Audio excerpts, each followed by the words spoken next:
Hi, good morning. അപ്പോൾ നമ്മുടെ 7ാം ക്ലാസ്സിൻ്റെ സോഷ്യൽ സയൻസിൻ്റെ എക്സാമാണ് നമുക്ക് 2 ദിവസം കൂടെ കഴിഞ്ഞിട്ടുണ്ടെങ്കിൽ. അപ്പോൾ ആ ഒരു എക്സാമിന് വേണ്ടിയിട്ടുള്ള ഒരു എക്സാം ക്ലാസ് ആണ്, അല്ലെങ്കിൽ എക്സാമിനുള്ള ഇമ്പോർട്ടൻറ്റ് ക്വസ്റ്റ്യൻസ് അല്ലെങ്കിൽ ഇമ്പോർട്ടൻറ്റ് ടോപ്പിക്സ് ആണ് ഇന്നത്തെ ഈ ഒരു ക്ലാസ്സിൽ നമ്മൾ ഡിസ്കസ് ചെയ്യുന്നത്. സോഷ്യൽ സയൻസിൻ്റെ 1ാമത്തെയും 2ാമത്തെയും ചാപ്റ്ററിലെ ഏറ്റവും പ്രധാനപ്പെട്ട സെക്ഷൻസ് നമ്മൾ ക്ലാസ്സിൽ ഒന്ന് ഓടിച്ച് ഡിസ്കസ് ചെയ്യും. ശേഷം അതിൽ നിന്നുള്ള ചോദിക്കാൻ സാധ്യതയുള്ള ക്വസ്റ്റ്യൻസ് നമ്മൾ ഒരുമിച്ച് വർക്കൗട്ട് ചെയ്യുന്നു. ഇത്രയും കാര്യങ്ങളാണ് നമ്മൾ ഈ ഒരു ക്ലാസ്സിലൂടെ ചെയ്യാനായിട്ട് പോകുന്നത്. അപ്പോൾ ക്ലാസ് കൃത്യമായിട്ട് കാണുക, മനസ്സിലാകുന്ന കാര്യങ്ങൾ മനസ്സിലായതുപോലെ തന്നെ കൃത്യമായിട്ട് എന്ത് ചെയ്യുക, ഒന്ന് ചെറുതായിട്ടെങ്കിലും ഒന്ന് നോട്ട് ചെയ്ത് പോകാനായിട്ട് ശ്രമിക്കുക. പിന്നെ ഇടയ്ക്ക് ഞാൻ ഇതിൻ്റെ ഇടയിൽ മനസ്സിലായ കാര്യം അല്ലെങ്കിൽ ഒരു ചോദ്യം ചോദിച്ചിട്ട് അത് നമ്മുടെ വീഡിയോയുടെ താഴെ കമൻറ്റ് ചെയ്യാനൊക്കെ പറയും. അപ്പോൾ എല്ലാവരും എന്ത് ചെയ്യുക, അത് കൃത്യമായിട്ട് ചെയ്യുക. ഓക്കെ, അപ്പോൾ 1ാമത്തെയും 2ാമത്തെയും ചാപ്റ്ററാണ് നമ്മളൊന്ന് ഓടിച്ച് ഒരു റിവിഷൻ ആയിട്ട് ചെയ്യാനായിട്ട് പോകുന്നത്. ഓക്കെ, അപ്പോൾ എല്ലാവരും നല്ല ഉഷാറായിട്ട് ക്ലാസ് ഒക്കെ ശ്രദ്ധിച്ചിരിക്കുക. യെസ്, അപ്പോൾ 1ാമത്തെ ചാപ്റ്റർ 1 മിഡീവൽ ഇന്ത്യ, മധ്യകാല ഇന്ത്യ.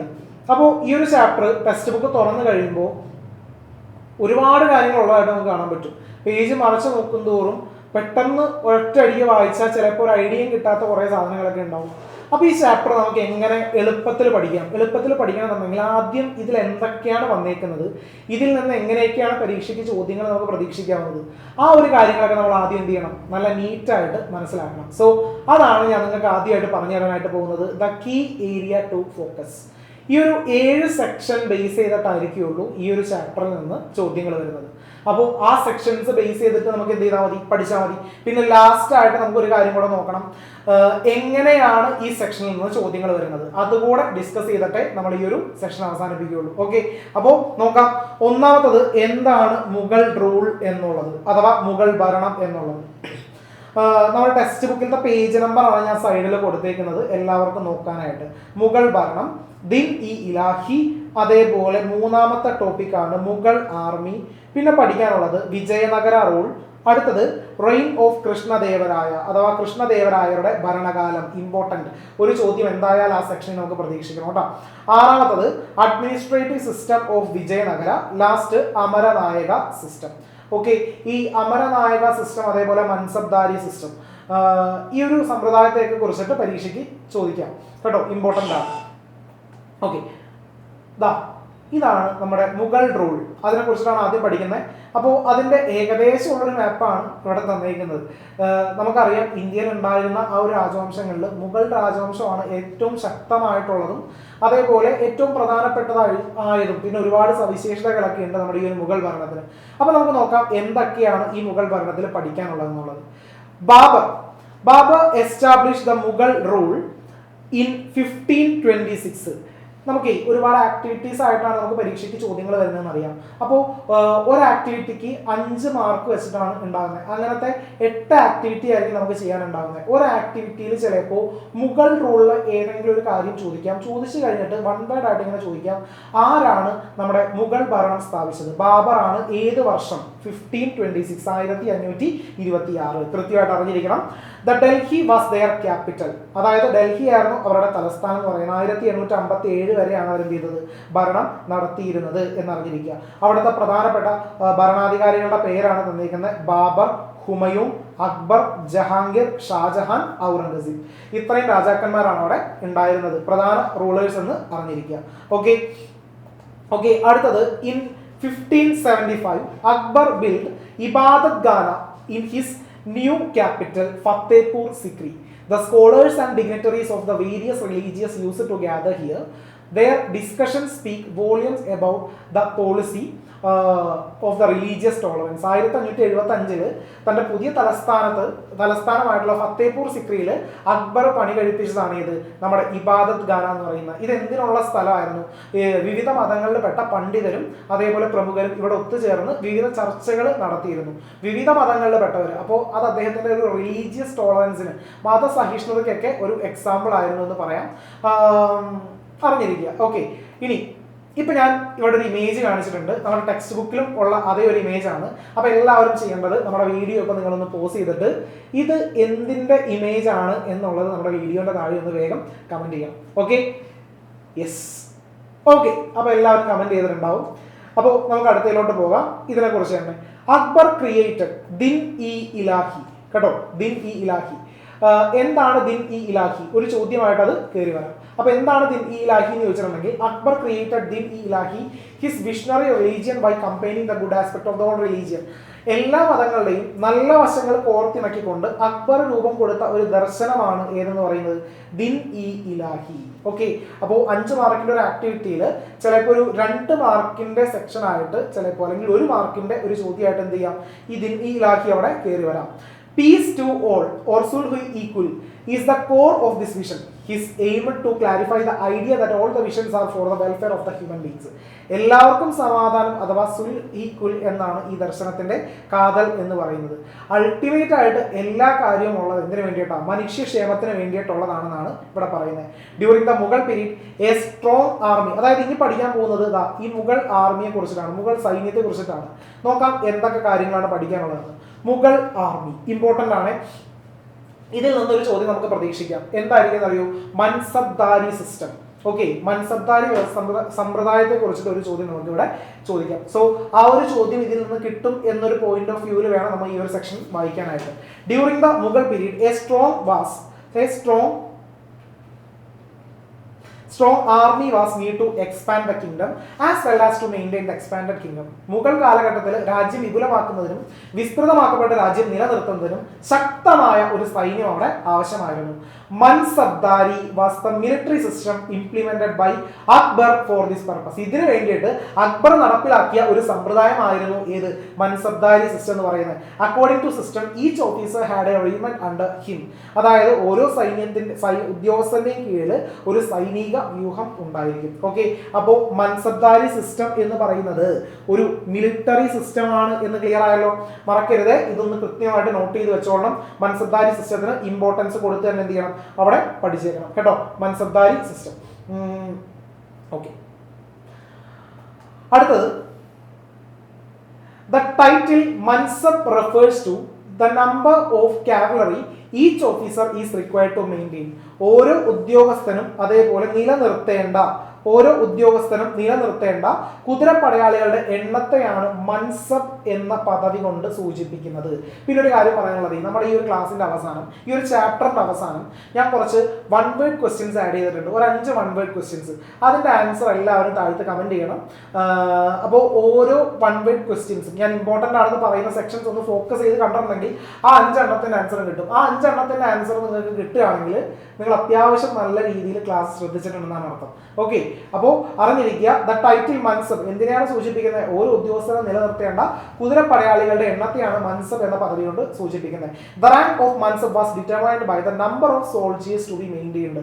അതായത് ഓരോ സൈനികനും നിലനിർത്തേണ്ട സോൾജിയേഴ്സ്, അതായത് പട്ടാളക്കാരുടെ എണ്ണത്തിനനുസരിച്ചിട്ടായിരുന്നു മൻസബ്ദാർമാരുടെ പദവി എന്ത് ചെയ്തത്, അവിടെ നിശ്ചയിച്ചിരുന്നത് എന്നറിഞ്ഞിരിക്കുക. Okay, this system was implemented as an alternative to maintain the army paying directly from the state of exchequer. സർക്കാർ ഖജനാവിൽ നിന്ന് നേരിട്ട് പണം നൽകി സൈന്യത്തെ നിലനിർത്തുന്നതിന് പകരമായിട്ടാണ് ഈ സമ്പ്രദായം നിലനിന്നിരുന്നത്. Mansabdars were allotted land according to their ranks. അതായത് മൻസബ്ദാർമാർക്ക് അവരുടെ പദവിക്കനുസരിച്ച് എന്ത് ചെയ്തിരുന്നു, ഭൂമി പതിച്ച് നൽകിയിരുന്നു. Next, the Mansabdar maintained his army by collecting tax from land allotted to them. അതായത് ആ ഒരു പ്രസ്തുത ഭൂമി എന്തായാലും അവർക്ക് കൊടുക്കുമല്ലോ, ആ അലോട്ട് ചെയ്ത ഭൂമിയിൽ നിന്ന് നികുതി പിരിക്കാനുള്ള അവകാശം ആർക്കാണ് ഉണ്ടായിരുന്നത്? നമ്മുടെ മൻസബ്ദാഴ്സിനായിരുന്നു ഉണ്ടായിരുന്നത്. ഇനി next point, the support of the nobles and the military was necessary to carry forward the reign strongly. അതായത് അക്കാലത്ത് ഭരണം ശക്തമായിട്ട് മുന്നോട്ട് കൊണ്ടുപോകാൻ പ്രമുഖരുടെയും അതേപോലെ സൈനികരുടെയും പിന്തുണ ആവശ്യമായിരുന്നു. അറിഞ്ഞിരിക്കുക, the measures adopted for the administrative convenience during the Mughal period are as follows. So ഇനി പഠിക്കാൻ പോകുന്നത് എന്തിനെ കുറിച്ചിട്ടാണ്? നമ്മുടെ മുഗൾ അഡ്മിനിസ്ട്രേഷനെ കുറിച്ചിട്ടാണ്, മുഗൾ ഭരണരീതിയെ കുറിച്ചിട്ടാണ്. ഓക്കെ, കുറച്ച് ഇമേജസ് ഒക്കെ നിങ്ങൾക്ക് ഇവിടെ കാണാനായിട്ട് പറ്റും. അപ്പോൾ എന്തൊക്കെയാണ് അവിടെ പഠിക്കേണ്ടത് നോക്കാം. മുഗൾ കാലഘട്ടത്തിൽ ഭരണ സൗകര്യത്തിനായിട്ടുള്ള ക്രമീകരണങ്ങൾ കുറച്ച് ഉണ്ടായിരുന്നു. അതെന്തൊക്കെയാണെന്നുള്ളത്. അപ്പോൾ ഇതാണ് മുഗൾ കിങ്ഡം അഥവാ മുഗൾ രാജ്യം. അതിൽ ഏറ്റവും മുകളിൽ അവിടെ സുബ, സർക്കാർ, പർഗാന, അതേപോലെ ഗ്രാമ എന്നിങ്ങനെ ഡിവൈഡ് ചെയ്തിട്ടുണ്ടായിരുന്നു. ഇനി it was during the Akbar. അതായത് മുഗൾ എന്ന് പറയുമ്പോൾ അതിൽ ഏറ്റവും പ്രധാനമായിട്ടും എടുത്ത് പറയാനുള്ളത് നമുക്ക് പഠിക്കാനുള്ളത് അക്ബറിന്റെ കാലഘട്ടത്തെ കുറിച്ചിട്ടാണ്. നോക്കാം. It was during the Akbar reign in Mughal rule that such. മുഗൾ ഭരണത്തിലെ അക്ബറിന്റെ കാലത്താണ് ഇത്തരത്തിലൊരു ഭരണക്രമം ഫലപ്രദമായിട്ട് രൂപപ്പെടുത്തിയത്. The emperor was the sovereign authority of the country, the commander in chief, the law maker and the supreme judge. അതായത് എല്ലാവരും അദ്ദേഹം തന്നെ എന്നുള്ള ലെവലിലാണ് പറഞ്ഞത്. രാജ്യത്തിന്റെ പരമാധികാരിയും സർവ്വ സൈന്യാധിപനും നിയമനിർമ്മാതാവും അന്തിമ ന്യായാധിപനും ആര് തന്നെയായിരുന്നു? ആ എംപറർ തന്നെയായിരുന്നു, അഥവാ ചക്രവർത്തി തന്നെയായിരുന്നു എന്നറിഞ്ഞിരിക്കുക. Minister and the head of the departments were appointed to advise the king on administrative matters. ഭരണ സൗകര്യത്തിനായിട്ട് രാജാവിനെ ഉപദേശം നൽകുന്നതിനായിട്ട് മന്ത്രിമാരെയും അതേപോലെ വകുപ്പ് അധ്യക്ഷന്മാരെയും എന്ത് ചെയ്തു? അവിടെ നിയമിച്ചിരുന്നു. നെക്സ്റ്റ് ടോപ്പിക്കാണ് socio cultural status of Mughal period. Mughal കാലഘട്ടത്തിൽ സാമൂഹ്യ സാമ്പത്തിക സ്ഥിതി എങ്ങനെയായിരുന്നു എന്നുള്ളത്. ഓക്കെ, നമ്മൾ ക്ലാസ്സിൽ കൃത്യമായിട്ട് പഠിച്ചിട്ടുണ്ട്. അവിടെ ഒരു ഫ്യൂഡൽ സോഷ്യൽ സിസ്റ്റം ആയിരുന്നു, ഫ്യൂഡൽ സാമൂഹ്യ വ്യവസ്ഥയായിരുന്നു നിലനിന്നിരുന്നത്. അതിൽ ടോപ്പ് ടു ബോട്ടം, അതായത് ഏറ്റവും മുകളിലത്തെ ആൾ മുതൽ താഴത്തെ ആൾ വരെ എന്നുള്ള ലെവലിൽ അന്നത്തെ സൊസൈറ്റിയെ തിരിച്ചിരുന്നു. ഏറ്റവും മുകളിൽ രാജാവ് മുതൽ ഏറ്റവും താഴത്ത് ഉള്ള ഒരു സാധാരണ ഒരു ജോലിക്കാരൻ വരെ അല്ലെങ്കിൽ ഒരു കൃഷിക്കാരൻ വരെ എന്നുള്ള ലെവലിൽ എന്ത് ചെയ്തിരുന്നു? അവിടെ ഒരു ക്രമം ഉണ്ടായിരുന്നു. സമൂഹം പല തട്ടുകളായിട്ട് അവിടെ വിഭജിക്കപ്പെട്ടിട്ടുണ്ടായിരുന്നു. ഏറ്റവും അടിത്തട്ടിൽ സാധാരണക്കാരൻ, ഒരു നോർമൽ ആയിട്ടൊരാളും, ഏറ്റവും മുകളിൽ ആരാണ് ഉണ്ടായിരുന്നത്? അവിടെ രാജാവാണ് ഉണ്ടായിരുന്നത്. ഇനി standard of living of the people depend on the wage and income. ജനങ്ങളുടെ ജീവിത നിലവാരവും വേതനം അതേപോലെ വരുമാനത്തെയും ആശ്രയിച്ചായിരുന്നു ഉണ്ടായിരുന്നത്. അത് ഇന്നും അതുപോലെ തന്നെ. Most of the people were farmers. അതിൽ ഭൂരിഭാഗവും ആരായിരുന്നു? ഫാമേഴ്സ് ആയിരുന്നു, കർഷകരായിരുന്നു. The caste system existed among them. അതായത് അവർക്കിടയിൽ ജാതി വ്യവസ്ഥ നിലനിന്നിരുന്നു. ഓരോ ജാതിയിൽപ്പെട്ടവർക്കും അവരുടേതായിട്ടുള്ള അനുഷ്ഠാനങ്ങളും കാര്യങ്ങളും ഉണ്ടായിരുന്നു. Each caste had its own customs and rituals. Rice, wheat, barley, sugar cane, cotton and oil seeds were the major agriculture products of the time. നെല്ല്, ഗോതമ്പ്, ബാർലി, അതേപോലെ കരിമ്പ്, പരുത്തി, എണ്ണക്കുരുക്കൾ തുടങ്ങിയവ അക്കാലത്തെ പ്രധാന കാർഷിക ഉൽപ്പന്നങ്ങളായിരുന്നു. ഇനി ഒരു പുസ്തകം, ഇതിൽ ഒരു മാർക്കിന് ചിലപ്പോൾ ഇങ്ങനെ ഒരു ചോദ്യം വരാം. നമ്മൾ തൊട്ട് മുമ്പ് പഠിച്ചല്ലോ, ചിലപ്പോൾ ഇതിനെക്കുറിച്ചൊരു സെന്റൻസ് വരും നമുക്ക്. Socio economic status of Mughal period. Mughal കാലഘട്ടത്തിലെ സാമൂഹ്യ സാമ്പത്തിക സ്ഥിതിയെ കുറിച്ചിട്ട് നമുക്ക് ആദ്യം ഒരു സെന്റൻസ് വരും. എന്നിട്ട് പറയും ആ ഒരു നമ്മുടെ ടെക്സ്റ്റ് ബുക്കിലുള്ള അതേ ഒരു ലൈനൊക്കെ ആയിരിക്കും എടുത്തു തരുന്നത്. അതിനുശേഷം ചോദിക്കും right a short note on socio economic status of Mughal period എന്ന് പറയും. അപ്പം നമ്മൾ ഈ ഒരു പോയിന്റ് എഴുതണം. പിന്നെ അതിനുശേഷം അതിൽ 4 മാർക്കിന്റെ ഒരെണ്ണം 1 മാർക്കിന്റെ ഒരു ചോദ്യമായിട്ട് മറ്റൊരു കാര്യം കയറി വരാം. അതിലൊന്ന് ഇതാണ്, ഐൻ-ഇ അക്ബറി എന്ന് പറയുന്ന പുസ്തകം ആരാണ് എഴുതിയത് എന്നുള്ളത്. ഓക്കെ, അപ്പോൾ ആൻസർ അബുൾ ഫസൽ. കേട്ടോ, ഇങ്ങനത്തെ ഒരു ചോദ്യം കൂടെ ചിലപ്പോൾ എന്ത് ചെയ്യാൻ അവിടെ കയറി വരാം. അബുൾ ഫസൽ തന്റെ പുസ്തകമായ ഐൻ-ഇ അക്ബറിയിൽ ഇന്ത്യക്കാർ വ്യത്യസ്തങ്ങളായിട്ടുള്ള നെല്ലിനങ്ങൾ കൃഷി ചെയ്തതായിട്ട് രേഖപ്പെടുത്തിയിട്ടുണ്ട്. What is this? സോ ഇത് എന്താണ് എന്നും അവിടെ കൃത്യമായിട്ട് നിങ്ങൾ കമന്റ് ചെയ്യണം. എ, ബി എന്നിട്ടിട്ട് കമന്റ് ചെയ്യണം. എ എന്താണെന്ന് എല്ലാവർക്കും അറിയാം. ഓക്കെ, യെസ്, ബി എന്താണ് എന്നും കമന്റ് ചെയ്യണം. ഓക്കെ, എ, ബി കമന്റ് ചെയ്തേക്കാട്ട് എല്ലാവരും. വീഡിയോ പോസ് ചെയ്തിട്ട് പോയി കമന്റ് ചെയ്തിട്ട് വരണം. യെസ്, അടുത്ത കൾച്ചറൽ ഇന്റഗ്രേഷൻ, സാംസ്കാരിക സമന്വയം. The Taj Mahal and the Agra Fort and the Red Fort are the examples of the fusion of Indian architectural style with the Persian style brought here by the Mughals. അതായത് താജ്മഹൽ, അതേപോലെ ആഗ്ര കോട്ട, ചെങ്കോട്ട തുടങ്ങിയവ ഇന്ത്യയുടെയും മുഗളന്മാരുടെയും ഇവിടേക്ക് കൊണ്ടുവന്ന Persian വാസ്തുവിദ്യ ശൈലിയുടെയും സമന്വയത്തിന് ഉദാഹരണങ്ങളാണ്. Okay, ഇപ്പോൾ നേരത്തെ നിങ്ങൾ കമന്റ് ചെയ്യാൻ പറഞ്ഞ ആ ഒരു ക്വസ്റ്റിന്റെ ആൻസർ ഇപ്പോൾ കിട്ടിയിട്ടുണ്ടാവും. ഒറിജിൻ ഓഫ് ഉറുദു ലാംഗ്വേജ്, അതായത് പേർഷ്യൻ, ഹിന്ദി ഭാഷകൾ കൂടിച്ചേർന്നിട്ട് ആണ് എന്ത് സംഭവിച്ചത്? പുതിയ ഒരു ഭാഷയായിട്ടുള്ള ഉറുദു അവിടെ രൂപപ്പെട്ടത് ഈ കാലത്താണ്. പിന്നെ Hindustani music also originated as A result of the synthesis. അതായത് ഹിന്ദുസ്ഥാനി സംഗീതം ഉത്ഭവിച്ചതും ഈ ഒരു സമന്വയത്തിന്റെ ഭാഗമായിട്ടാണ് എന്നറിഞ്ഞിരിക്കുക. ഓക്കെ, അപ്പോൾ ഏകദേശം നമ്മുടെ മുഗൾ എന്ന് പറയുന്ന ഒരു സെക്ഷൻ അവിടെ കഴിഞ്ഞു. ഇനി നമ്മൾ പോകാൻ പോകുന്നത് വിജയനഗര റൂളിലോട്ടാണ്, അഥവാ വിജയനഗര ഭരണത്തിലോട്ടാണ്. ഓർമ്മയുണ്ടല്ലോ, ഞാനും ഫാസിൽ സാറും കൂടിയൊക്കെ ഒരു വെറൈറ്റി ഫോട്ടോ ഒക്കെ കാണിച്ചിട്ടാണ് നമ്മുടെ ഈ ഒരു ടോപ്പിക്ക് നമ്മൾ ക്ലാസ്സിൽ എടുത്തത് വിത്ത് ഒരു സോങ്. ഓർമ്മയുണ്ടോ? ഓർമ്മയുള്ളവരുണ്ടെങ്കിൽ ഒന്ന് ചാറ്റ് ബോക്സിൽ കമന്റ് ചെയ്യുക കേട്ടോ. Okay, different dynastics existed in south India also during the period. അതായത് ദക്ഷിണേന്ത്യയിലാണ് ഈ പറയുന്ന വിജയനഗര സാമ്രാജ്യം, അവിടെ രാജവംശങ്ങളൊക്കെ നിലനിന്നിരുന്നത്. The most prominent among them was the Vijayanagara kingdom. ദക്ഷിണേന്ത്യയിൽ നിലനിന്നിരുന്നതിൽ ഏറ്റവും പ്രധാനപ്പെട്ട ഒരു രാജവംശമായിരുന്നു ഏത്? നമ്മുടെ വിജയനഗര കിങ്ഡം എന്ന് പറയുന്നത്, വിജയനഗര രാജ്യം എന്ന് പറയുന്നത്. ഓക്കെ, കിങ്സ് ഓഫ് വിജയനഗര, വിജയനഗരത്തിലെ രാജാക്കന്മാരായിരുന്നു. ഇതിൽ എല്ലാവരെയും നിങ്ങൾ ജസ്റ്റ് ഒന്ന് വായിച്ചു പോയാൽ മതി. അതിൽ ഇമ്പോർട്ടൻ്റ് ആയിട്ട് അറിഞ്ഞിരിക്കേണ്ടത് ഹരിഹര ബുക്ക, അതേപോലെ കൃഷ്ണദേവരായ, ഈ രണ്ട് പേരെ മെയിൻ ആയിട്ട് അവിടെ അറിഞ്ഞിരിക്കണം കേട്ടോ. ഓക്കെ, അപ്പോൾ ഹരിഹര ബുക്ക എന്തുകൊണ്ടാണെന്നുള്ളത് നിങ്ങൾക്ക് വഴിയെ മനസ്സിലാവും എന്തായാലും. അതേപോലെ കൃഷ്ണദേവരായ, ഈ രണ്ട് പേരെയും എന്ത് ചെയ്യണം? ഇമ്പോർട്ടൻ്റ് ആയിട്ടുള്ള ലെവലിൽ അറിഞ്ഞിരിക്കണം. ഓക്കെ, എന്താണെന്നുള്ളത് മനസ്സിലാവും. The Vijayanagara was founded 1336 CE by the brother Harihara ബുക്ക. ഹരിഹരൻ ബുക്കൻ എന്നീ സഹോദരങ്ങളാണ് CE 336 എന്ത് ചെയ്തത്? അവിടെ വിജയനഗരം സ്ഥാപിച്ചത്. കൃഷ്ണദേവരായ 1509 to 1529 ആ ഒരു കാലഘട്ടത്തിലാണ് അദ്ദേഹം വിജയനഗര സാമ്രാജ്യം എന്ത് ചെയ്തത്? ഭരിച്ചിരുന്നതും. ആ ഒരു കാലഘട്ടത്തിലെ പ്രശസ്തനായിട്ടുള്ള ഒരു ഭരണാധികാരിയായിരുന്നു ആര്? നമ്മുടെ കൃഷ്ണദേവരായ. സോ ഇപ്പൊ നിങ്ങൾക്ക് ഈ ഒരു ആൻസർ കിട്ടിയിട്ടുണ്ടാവും. ഹരിഹര ബുക്ക ഇവർ രണ്ടുപേരുമാണ് വിജയനഗര സാമ്രാജ്യം എന്ത് ചെയ്തത്? അവിടെ സ്ഥാപിച്ചത്. അതിൽ ഏറ്റവും പവർഫുൾ ആയിട്ടുള്ള റൂളർ ആയിരുന്നു ആര്? നമ്മുടെ കൃഷ്ണദേവരായർ എന്ന് പറയുന്നത് കേട്ടോ. അപ്പോൾ ഇത്രയും ഭാഗം കൃത്യമായിട്ട് അറിഞ്ഞിരിക്കണം. ഓക്കെ, അടുത്തത് കൃഷ്ണദേവരായരുടെ ഭരണകാലം. ചിലപ്പോൾ പരീക്ഷയ്ക്ക് ചോദിക്കാം, what are the features of reign of Krishnadevaraya, അദ്ദേഹത്തിന്റെ ഭരണകാലത്തെ പ്രധാന സവിശേഷതകൾ എന്തൊക്കെയായിരുന്നു എന്ന് പറഞ്ഞിട്ട്.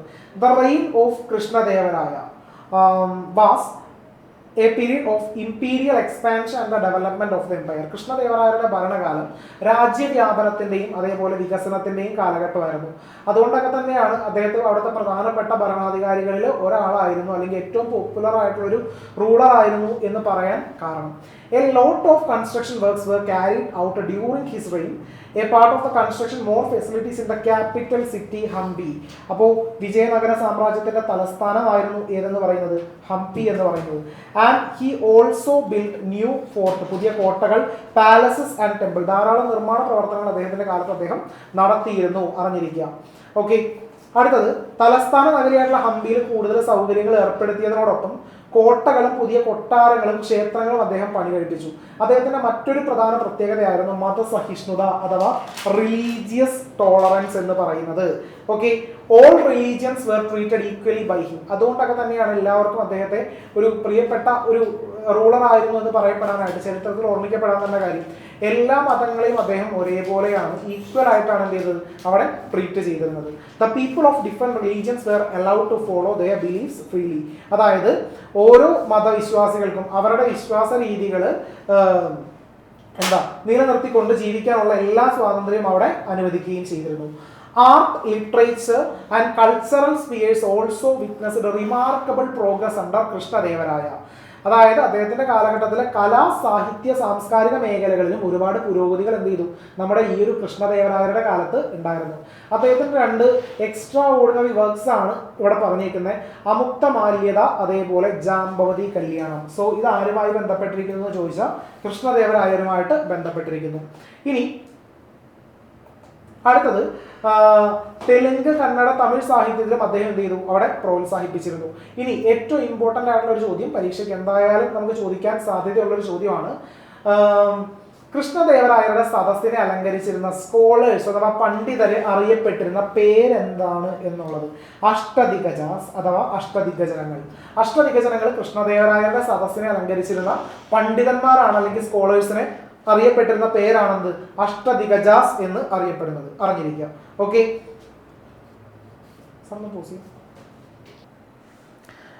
ഓക്കെ, അപ്പോൾ കൃഷ്ണദേവരായരുടെ സദസ്സിനെ അലങ്കരിച്ചിരുന്ന പണ്ഡിതന്മാരെ ഏത് പേരിലാണ് അറിയപ്പെട്ടിരുന്നത്? ഈ പറയുന്ന അഷ്ടദിഗജാസ് എന്നാണ് അവിടെ അറിയപ്പെട്ടിരുന്നത്. Okay, yes. അപ്പോൾ നമുക്ക് അടുത്ത ടോപ്പിക്കിലോട്ട് പോകാം. The features of administrative system of Vijayanagara. Vijayanagara ഭരണ സംവിധാനം എങ്ങനെയായിരുന്നു എന്നുള്ളത്. ഓക്കെ, അവിടെ രാജഭരണമായിരുന്നു നിലനിന്നിരുന്നത്. അത് ഓൾറെഡി ഇപ്പൊ ഇത്രയും നേരം കേട്ട സ്ഥിതിക്ക് എല്ലാവർക്കും അറിയാവുന്ന കാര്യമായിരിക്കുള്ളൂ.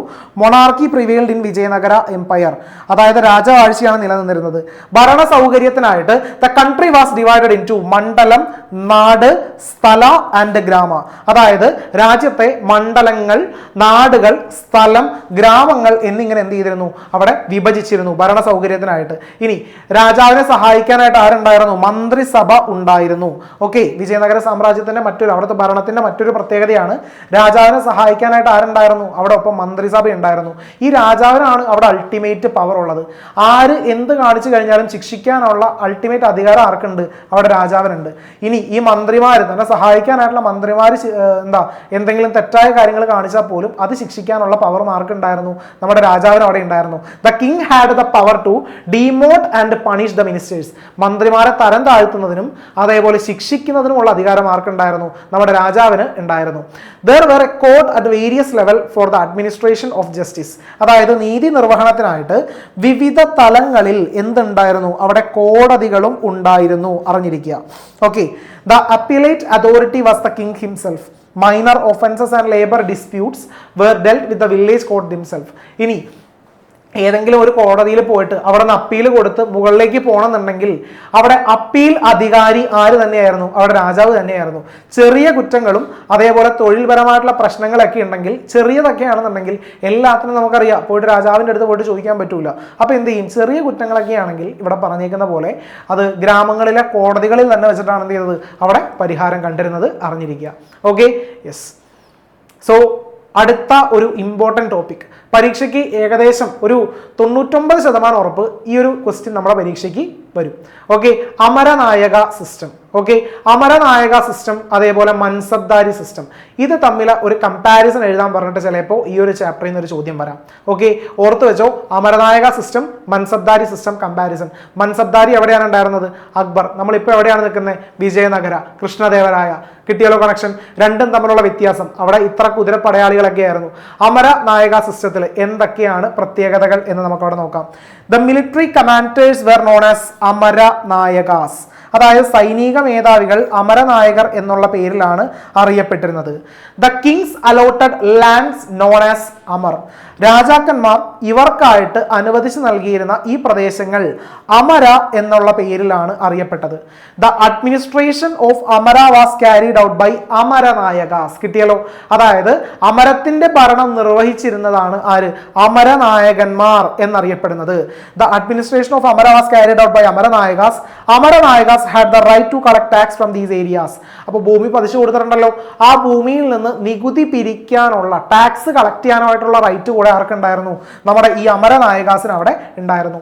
ഓക്കെ, ദ അമരനായകാസ് ടാക്സ് കളക്ട് ചെയ്താൽ മാത്രം പോരാ, അമരനായകാസ് ആ കളക്ട് ചെയ്യുന്ന ടാക്സിൽ നിന്ന് ഒരു ചെറിയ എമൗണ്ട് ആർക്ക് കൊടുക്കണം? നമ്മുടെ രാജാവിന് കൊടുക്കണം. ഓക്കെ, കാരണം രാജാവാണല്ലോ ഈ ഭൂമിയൊക്കെ പതിച്ചു കൊടുത്തേക്കുന്നത്. The Amaranayakas paid a fixed amount to the king. They also maintained a certain number of foot soldiers, horses and elephants. അമരനായകർ രാജാവിന് ഒരു നിശ്ചിത തുക നൽകിയിരുന്നു. ഇവർ ഒരു നിശ്ചിത എണ്ണം കാലാളുകൾ, കുതിരകൾ, ആനകൾ എന്നിവ എന്ത് ചെയ്തിരുന്നു? അവരവിടെ നിലനിർത്തിയിരുന്നു. This system was called Amaranayaka system. So ഈ സിസ്റ്റത്തെയാണ് എന്ത് പറയുന്നത്? അമരനായക സിസ്റ്റം എന്ന് പറയുന്നത്. എന്തായാലും പഠിച്ചോളണോട്ടോ, ഇമ്പോർട്ടൻ്റ് ആണ്. ഓക്കെ, ഈ വ്യവസ്ഥയെ നമ്മൾ എന്ത് വിളിച്ചിരുന്നു? അമരനായക സംവിധാനം എന്നവിടെ വിളിച്ചിരുന്നു.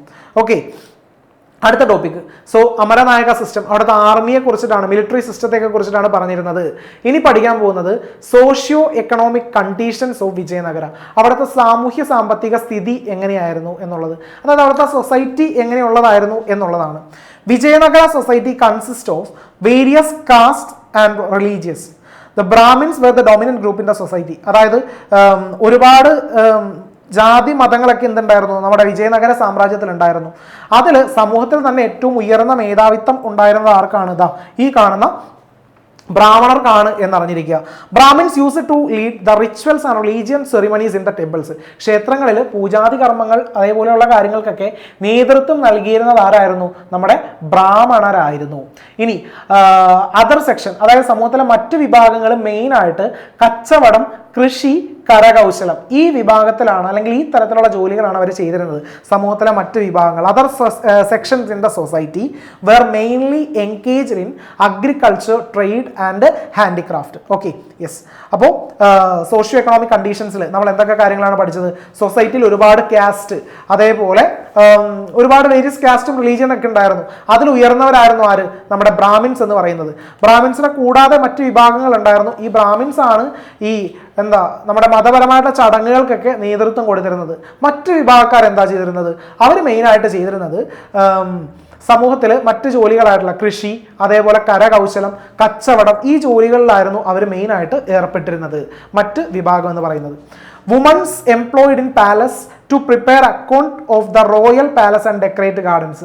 അതായത് രാജകൊട്ടാരത്തിൽ രാജകീയ കണക്കുകൾ തയ്യാറാക്കാനും പൂന്തോട്ടം അലങ്കരിക്കാനും രാജാക്കന്മാർ സ്ത്രീകളുടെ സേവനം അവിടെ ഉപയോഗപ്പെടുത്തിയിരുന്നു. കണക്കുകൾ തയ്യാറാക്കാനും പൂന്തോട്ടം അലങ്കരിക്കാനും.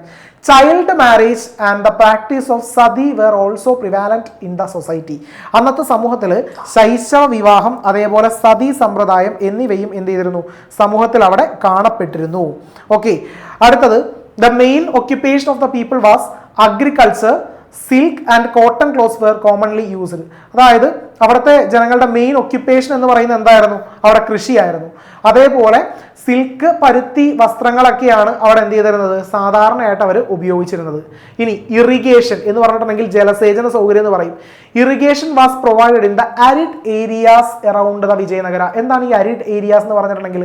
അതായത് അതിന്റെ ചുറ്റും കുറെ വരണ്ട് കിടക്കുന്ന പ്രദേശങ്ങളൊക്കെ ഉണ്ടാവും. സോ ആ ഒരു പ്രദേശം കൂടെ കൃഷി യോഗ്യമാക്കാനായിട്ട് അവിടെ എന്ത് ചെയ്തിരുന്നു? അവിടെ ജലസേചന സൗകര്യങ്ങൾ രാജാവ് അവിടെ ഉറപ്പ് നൽകിയിരുന്നു. അതായത് വിജയനഗര സാമ്രാജ്യം അവിടെ ഉറപ്പ് നൽകിയിരുന്നു എല്ലാവർക്കും. ദ കമലാപുരം ലേക്ക്, 15-ാം നൂറ്റാണ്ടിൽ നിർമ്മിച്ച ഒരു കമലാപുരം കുളവും, അതേപോലെ ഹിരയ കനാൽ, തുംഗഭദ്ര നദിക്ക് കുറുകെ കെട്ടിയിട്ടുള്ള അണക്കെട്ടും ഈ സ്ഥലത്തെ കാർഷിക മേഖലയെ പുഷ്ടിപ്പെടുത്താനായിട്ട്, സ്ട്രോങ് ആക്കാനായിട്ട്, സ്ട്രെങ്തൻ ചെയ്യാനായിട്ട് എന്ത് ചെയ്തു? അവിടെ സഹായിച്ചു എന്ന് അറിഞ്ഞിരിക്കുക. Apart from land tax, main source of the government, അതായത് റവന്യൂ ഏതൊക്കെയായിരുന്നു? ലാൻഡ് ടാക്സ് കൂടാതെ ഗവൺമെന്റിന് കിട്ടിയിരുന്ന മറ്റ് വരുമാന മാർഗങ്ങളാണ് പ്രൊഫഷണൽ ടാക്സ്, അതേപോലെ building tax, licence fee of the various kings and fines imposed by the court. ഭൂനികുതിക്ക് പുറമെ തൊഴിൽ നികുതി, വീട്ടുനികുതി, വിവിധ തരത്തിലുള്ള ലൈസൻസ് ഫീസുകൾ, കോടതി ശിക്ഷ അനുസരിച്ചിട്ടുള്ള പിഴകൾ, ഇതൊക്കെയായിരുന്നു പ്രധാനപ്പെട്ട വരുമാന മാർഗങ്ങൾ എന്ന് പറയുന്നത്. ഓക്കെ, അപ്പൊ നമുക്ക് ഇത് ജസ്റ്റ് ഒന്ന് ഓടിച്ചൊന്ന് പറഞ്ഞു പോകാം. എന്തൊക്കെയായിരുന്നു നമ്മളിപ്പോൾ സോഷ്യൽ സിസ്റ്റത്തിൽ പഠിച്ചത്? അതായത് ഒരുപാട് കാസ്റ്റും റിലീജിയൻ ഉണ്ടായിരുന്നു. ഉയർന്നത് ബ്രാഹ്മണന്മാരായിരുന്നു. അവരാണ് ഈ പറഞ്ഞ പൂജാതി കർമ്മങ്ങൾക്കൊക്കെ നേതൃത്വം കൊടുത്തിരുന്നത്. മറ്റ് വിഭാഗക്കാർ മെയിനായിട്ട് അഗ്രികൾച്ചർ, ട്രേഡ്, ഹാൻഡിക്രാഫ്റ്റ് ഒക്കെയാണ് അവർ ഏർപ്പെട്ടിരുന്നത്. സ്ത്രീകൾ നമ്മുടെ കൊട്ടാരത്തിലെ കണക്കുകൾ നോക്കാനായിട്ടും പൂന്തോട്ടങ്ങൾ അലങ്കരിക്കാനൊക്കെ ആയിട്ടാണ് രാജാക്കന്മാർ ഇവരുടെ സേവനം പ്രയോജനപ്പെടുത്തിയിരുന്നത്. നമ്മുടെ ചൈൽഡ് മാരേജ്, സതി പോലെയുള്ള സിസ്റ്റംസ് എന്ത് ചെയ്തിരുന്നു? ഒരു പ്രാക്ടീസ് അവിടെ ഉണ്ടായിരുന്നു, ആ ഒരു സൊസൈറ്റിയിൽ ഉണ്ടായിരുന്നു. ഇനി പ്രധാനമായിട്ടും അവരുടെ ജോലി എന്ന് പറയുന്നത് അഗ്രികൾച്ചർ എന്ന് പറയുന്ന ഒരു സെക്ടറിനെ ആശ്രയിച്ചിട്ടായിരുന്നു. സിൽക്ക്, കോട്ടൺ ക്ലോത്ത്സ് ആണ് അവർ പ്രധാനമായിട്ടും ഉപയോഗിച്ചിരുന്നത്. കൃഷിയെ പ്രോത്സാഹിപ്പിക്കാനായിട്ട് ഇറിഗേഷൻ ഫെസിലിറ്റീസ്, വരണ്ട സ്ഥലങ്ങളിൽ ജലസേചന സൗകര്യങ്ങൾ എന്ത് ചെയ്തിരുന്നു? അവിടെ അവർക്ക് നൽകിയിരുന്നു. അപ്പോൾ അതിന് എക്സാമ്പിൾ അവിടെ ഹിരയ കനാലിന്റെ കാര്യവും തുംഗഭദ്ര നദിക്ക് കുറുകെ നിർമ്മിച്ച ആ ഒരു ഡാമിന്റെ കാര്യമൊക്കെ എന്ത് ചെയ്തിട്ടുണ്ട്? അവിടെ പറഞ്ഞിട്ടുണ്ട്. ഇനി വരുമാന മാർഗത്തെ കുറിച്ച് പറയുകയാണെങ്കിൽ ടാക്സ് മാത്രമല്ല, മറ്റ് പ്രധാന വരുമാന മാർഗങ്ങളായിരുന്നു പ്രൊഫഷണൽ ടാക്സ്, അതേപോലെ ബിൽഡിംഗ്, കെട്ടിട നികുതി, ലൈസൻസ് ഫീ, അതേപോലെ കോടതി ശിക്ഷ അനുസരിച്ചിട്ടുള്ള പിഴകൾ, ഇതെല്ലാമായിരുന്നു അവിടുത്തെ പ്രധാന വരുമാന മാർഗം. അടുത്തൊരു പ്രധാനപ്പെട്ട ചോദ്യമാണ്, സ്റ്റാർ ഇട്ട് വെച്ചോ, കുതിരച്ചെട്ടികൾ. ഓക്കെ, എന്താണ് കുതിരച്ചെട്ടികൾ? അതായത് ഒന്നുമില്ല, എന്താണ് കുതിരച്ചെട്ടികൾ? കുതിരകൾ കച്ചവടത്തിൽ ഒരു പ്രധാന ഇനമായിരുന്നു ആ ഒരു കാലഘട്ടത്തിൽ. ഈ കുതിര കച്ചവടത്തിൽ ഏർപ്പെട്ടിരുന്ന പ്രാദേശിക ഈ ലോക്കൽ ട്രേഡേഴ്സിനെ അറിയപ്പെട്ടിരുന്ന പേരാണ് എന്തെന്നറിയപ്പെടുന്നത്? കുതിരച്ചെട്ടീസ് എന്നറിയപ്പെടുന്നത്. അപ്പോൾ the local traders involved in horse trading were known as Kudirachettis. കുതിരകൾ കച്ചവടത്തിലെ പ്രധാന ഇനമായിരുന്നു. കുതിര കച്ചവടത്തിൽ ഏർപ്പെട്ടിരുന്ന പ്രാദേശിക കച്ചവടക്കാരാണ് എന്തറിയപ്പെട്ടിരുന്നത്? കുതിരച്ചെട്ടികൾ എന്നുള്ള പേരിൽ അറിയപ്പെട്ടിരുന്നത്. ഓക്കെ, കൾച്ചറൽ, ലാസ്റ്റ് ഏകദേശം കഴിയാറായിട്ടുണ്ട് chapter. Cultural life of Vijayanagara, വിജയനഗരത്തിലെ സാംസ്കാരിക ജീവിതത്തെ കുറിച്ചിട്ട്. Many schools were establish for study of Vedas and shastra. അതായത് ഈ പറയുന്ന വേദങ്ങളുടെയും ശാസ്ത്രങ്ങളുടെയും പഠനത്തിനായിട്ട് വിവിധ പാഠശാലകൾ എന്ത് ചെയ്തു? അവിടെ സ്ഥാപിക്കപ്പെട്ടിരുന്നു. ഒരുപാട് വളർച്ച ഉണ്ടായ കാലഘട്ടമാണ് ഈ പറയുന്ന വിജയനഗര സാമ്രാജ്യത്തിന്റെ ഈ ഒരു കാലഘട്ടം. ഏത് മേഖലയിൽ? ആർട്ട്, അതേപോലെ ആർക്കിടെക്ചർ, സംഗീതം, വാസ്തുവിദ്യ, ശില്പകല അഥവാ സ്കൾപ്ചർ, ലിറ്ററേച്ചർ ആൻഡ് മ്യൂസിക്, സംഗീതം തുടങ്ങിയ വിവിധ മേഖലകളിൽ ഒരുപാട് പുരോഗതി കൈവരിച്ച കാലഘട്ടമായിരുന്നു ഏതെന്ന് പറയുന്നത് ഈ ഒരു വിജയനഗര സാമ്രാജ്യത്തിലെ കാലഘട്ടം. Okay, kings like Krishnadevaraya were the patrons of the art and literature. അതിന് ഒരു രാജ്യം സമ്പന്നമാവണമെന്നുണ്ടെങ്കിലും അതല്ലെങ്കിൽ ഏതെങ്കിലും ഒരു മേഖലയ്ക്ക് ഇമ്പോർട്ടൻസ് ഒക്കെ കൊടുത്ത് അതേ രീതിയിൽ ഉയർന്നു വരണമെന്നുണ്ടെങ്കിലും അവിടുത്തെ ഭരണാധികാരികൾ അതിന് താല്പര്യമുള്ളവരായിരിക്കണം. നമ്മുടെ കൃഷ്ണദേവരായരെ പോലെയുള്ള ഭരണാധികാരികൾ എന്ത് ചെയ്തിരുന്നു? ഈ കല അതേപോലെ സാഹിത്യം ഇതിൻ്റെയൊക്കെ സംരക്ഷകരായിരുന്നു, ഇതിനെയൊക്കെ ഒരുപാട് ഇഷ്ടപ്പെട്ടവരായിരുന്നു. The Dravidian style of the sculpture were dominant during the period. Dravidian ശില്പരീതിയാണ് അവിടെ കൂടുതലായിട്ടും എന്ത് ചെയ്തിരുന്നത്, അവിടെ പ്രാബല്യത്തിലുണ്ടായിരുന്നത്, ദ്രാവിഡ ശില്പരീതി. Vijayanagara style of the sculpture was gigantic temple gates known as gopuram. അപ്പോൾ എന്താണ് ഗോപുരങ്ങൾ എന്ന് പറഞ്ഞിട്ടുണ്ടെങ്കിൽ ഭീമാകാരങ്ങളായിട്ടുള്ള ക്ഷേത്ര കവാടങ്ങളാണ് വിജയനഗര ശില്പകലയുടെ മറ്റൊരു സവിശേഷത എന്ന് പറയുന്നത്. അപ്പോൾ ഭീമാകാരങ്ങളായിട്ടുള്ള ക്ഷേത്ര കവാടങ്ങളെയാണ് എന്തെന്ന് അറിയപ്പെടുന്നത്, അവിടെ ഗോപുരങ്ങൾ എന്നുള്ള പേരിൽ അറിയപ്പെടുന്നത്. സോ നമ്മുടെ ചാപ്റ്റർ കഴിഞ്ഞു, ഇത്രയും കണ്ടന്റേ ഉള്ളൂ. ഞാൻ ഈ ചാപ്റ്ററിന്റെ അവസാനം കുറച്ച് അഡീഷണൽ ക്വസ്റ്റ്യൻസ് നിങ്ങൾക്ക് തരാമെന്ന് പറഞ്ഞിരുന്നു. സോ ഇതാണ് അഡീഷണൽ ക്വസ്റ്റ്യൻസ്. ഒന്നാമത്തത്, Akbar created dash his visionary religion by combining the good aspect of all religion. എല്ലാ മതങ്ങളുടെയും നല്ല വശങ്ങൾ കോർത്തിണക്കിക്കൊണ്ട് അക്ബർ രൂപം കൊടുത്ത ദർശനമാണ് ഡാഷ്. രണ്ടാമത്തെ ചോദ്യം, the local traders involve in horse trading were known as dash. കുതിരകൾ കച്ചവടത്തിലെ പ്രധാന ഇനമായിരുന്നു. കുതിര കച്ചവടത്തിൽ ഏർപ്പെട്ടിരുന്ന പ്രാദേശിക കച്ചവടക്കാരെ ഡാഷ് എന്ന് അറിയപ്പെട്ടു. ഓക്കെ, അപ്പോൾ എല്ലാവരും വീഡിയോ പോസ് ചെയ്ത് വെക്കുക. ഇത്രയും നേരം ക്ലാസ് ശ്രദ്ധിച്ച് കണ്ടതിൻ്റെ റിസൾട്ട് നിങ്ങൾക്ക് ഇപ്പോൾ കിട്ടും. ഓക്കെ, ആൻസർ വന്ന് താഴത്ത് പോയിട്ട് കമൻറ്റ് ചെയ്യുക കേട്ടോ. ഓക്കെ, മൂന്നാമത്തെ ചോദ്യം, the title dash refers to the number of cavalry each officers is required to maintain. ഓരോ ഉദ്യോഗസ്ഥരും നിലനിർത്തേണ്ട കുതിരപ്പടയാളികളുടെ എണ്ണത്തെ ഡാഷ് എന്ന പദവി സൂചിപ്പിക്കുന്നു. ലാസ്റ്റ് നാലാമത്തെ ചോദ്യം, അമരനായക സിസ്റ്റം. അത് എക്സ്പ്ലെയിൻ ചെയ്ത് എഴുതാൻ ഒരു 1 ലൈൻ എക്സ്പ്ലനേഷൻ അവിടെ മതി. എന്ത് സിസ്റ്റമാണ് അമരനായക സിസ്റ്റം അല്ലെങ്കിൽ അമരനായകർ എന്നുള്ളത് കൊണ്ട് അറിയപ്പെട്ടിരുന്നത്? The scholars known as dash adorn the court of Krishnadevaraya. കൃഷ്ണദേവരായരുടെ സദസ്സിനെ അലങ്കരിച്ചിരുന്ന പണ്ഡിതരെ പറയുന്ന പേര് എന്താണെന്നുള്ളത്. ഓക്കെ, ഇത് ജസ്റ്റ് ക്ലാസ് എന്തോരം ശ്രദ്ധിച്ചു എന്നറിയാനായിട്ട് മാത്രമുള്ളൊരു ചോദ്യമായിരുന്നു. ഇനി ശരിക്കും പരീക്ഷയ്ക്ക് നമുക്ക് കിട്ടുന്ന ഒരു ചോദ്യം ഇതേ ലെവലിലുള്ളതായിരിക്കുള്ളൂ. ഓക്കെ, ഇത് ചിലപ്പോൾ ഒരു ആക്ടിവിറ്റി ആയിട്ട് ചിലപ്പോൾ നിങ്ങൾക്ക് ഇങ്ങനെ ഒരു ചോദ്യമായിരിക്കുള്ളൂ കിട്ടുന്നത്. Art, literature and cultural spheres also witnessed remarkable progress under Krishnadevaraya. അതായത് നമ്മളിപ്പോൾ പറഞ്ഞു നിർത്തിയുള്ളൂ. അതിൽ A question, write a short note on the cultural progress during the Vijayanagara period. കിട്ടിയിട്ടുണ്ടല്ലോ. ഇപ്പൊ നമ്മൾ കൃത്യമായിട്ട് അതിന്റെ ആൻസർ പഠിച്ചതാ. എങ്ങനെയാണ് ചോദ്യം കയറി വരുന്നത് എന്നുള്ളത് ഇപ്പൊ മനസ്സിലായിട്ടുണ്ടാവും. B question, the scholars adorn the court of Krishnadevaraya was known as. ഇപ്പോഴേ പറഞ്ഞു നിർത്തിയുള്ളൂ. കൃഷ്ണദേവരായരുടെ സദസ്സിനെ അലങ്കരിച്ചിരുന്ന പണ്ഡിതർ ഏത് പേരിൽ അറിയപ്പെട്ടിരുന്നു? Second question, the king of medieval period did a lot of work for the imperial expansion and the development. അപ്പോൾ മിഡീവൽ പീരീഡിൽ ഇംപീരിയൽ എക്സ്പാൻഷന് വേണ്ടിയിട്ട് രാജാക്കന്മാർ പ്രയോജനപ്പെടുത്തിയിരുന്ന കാര്യങ്ങൾ, അതിൽ മൻസബ്ദാരി, അമരനായക സിസ്റ്റം. കുറച്ച് മുമ്പ് ക്ലാസ്സിൽ പറഞ്ഞുള്ളൂ. ഇത് രണ്ടെണ്ണവും എന്ത് ചെയ്യാൻ പറഞ്ഞിട്ടുണ്ട്, കമ്പയർ ചെയ്യാനായിട്ട് പറഞ്ഞിട്ടുണ്ട്. മൻസബ്ദാരി സിസ്റ്റം ആരുടെ കാലത്ത്, അതേപോലെ അമരനായക സിസ്റ്റം ആരുടെ കാലത്ത് ഉണ്ടായിരുന്നു? കമന്റ് ചെയ്യണം കൃത്യമായിട്ട് കേട്ടോ. നോക്കിയേക്കുക. B question, name the religious tax imposed by the Mughal period. Mughal കാലഘട്ടത്തിൽ ഏർപ്പെടുത്തിയിരുന്ന ഒരു മത നികുതി. അത് നമ്മളിപ്പോൾ ക്ലാസ്സിൽ പറഞ്ഞിട്ടില്ല, നമ്മുടെ ടെക്സ്റ്റ് ബുക്കിലൊക്കെ പറഞ്ഞിട്ടുണ്ടാകും. അത് ഏതാണെന്ന് അറിയാവുന്നവർ ഒന്ന് കമന്റ് ചെയ്യുക കേട്ടോ. റിലീജിയസ് ടാക്സ് ഏതായിരുന്നു എന്നുള്ളവർ അത് ടെസ്റ്റിൽ ശ്രദ്ധിച്ച് വായിച്ചു കഴിഞ്ഞാൽ മാത്രമേ അത് കിട്ടുള്ളൂ. ഓക്കെ, അതിൻ്റെ മലയാളമാണ് ഇവിടെ തന്നേക്കുന്നത്. നോക്കിയേക്കുക. അഡീഷണൽ ക്വസ്റ്റ്യൻസ് എന്ന് പറഞ്ഞിട്ട് ഇപ്പൊ പറഞ്ഞ സെയിം സംഭവത്തിന്റെ ഒരു മലയാളം അവിടെ തന്നിട്ടുണ്ട്. Okay, yes. അപ്പോൾ നമ്മുടെ ഫസ്റ്റ് ചാപ്റ്റർ കഴിഞ്ഞു. ഇത്രയും കാര്യങ്ങൾ ശ്രദ്ധിച്ച് പഠിച്ചിട്ടുണ്ടെങ്കിൽ ഫസ്റ്റ് ചാപ്റ്ററിൽ നിന്നുള്ള ഫുൾ മാർക്ക് നമുക്ക് എന്ത് ചെയ്യും, അവിടെ കിട്ടും. Okay, yes. ഓക്കെ, അപ്പോൾ ഇത്രയും ഭാഗമാണ് നമുക്ക് ഈ ഒരു ക്ലാസ്സിൽ ഡിസ്കസ് ചെയ്യാനുള്ളത്. അപ്പോൾ ക്ലാസ് ക്ലിയർ ആയിട്ട് മനസ്സിലായെന്നുണ്ടെങ്കിൽ നിങ്ങളുടെ ഒപ്പീനിയനൊക്കെ നമ്മുടെ കമൻറ്റ് ബോക്സിൽ പറയുക. പിന്നെ ഇപ്പോൾ തന്നിരുന്ന ഈ അഡീഷണൽ ക്വസ്റ്റിൻ്റെ ആൻസർ എല്ലാ മക്കളും കൃത്യമായിട്ടൊന്ന് എഴുതി നോക്കണം കേട്ടോ, കിട്ടുന്നുണ്ടോ എന്നുള്ളത്. എന്തെങ്കിലും സംശയം ഉണ്ടെങ്കിൽ നമ്മുടെ വീഡിയോ ഒന്ന് കുറച്ച് പുറകിലോട്ട് പോയിട്ടുണ്ടെങ്കിൽ ഇതിൻ്റെ എല്ലാത്തിൻ്റെയും ആൻസർ അവിടെ കിട്ടുന്നതായിരിക്കും. ഓക്കെ, സോ നമുക്ക് സെക്കൻഡ് ചാപ്റ്റർ ഡിസ്കഷനുമായിട്ട് നമുക്ക് അടുത്തൊരു ക്ലാസ്സിൽ കാണാം. സോ അതുവരെ ടാറ്റാ.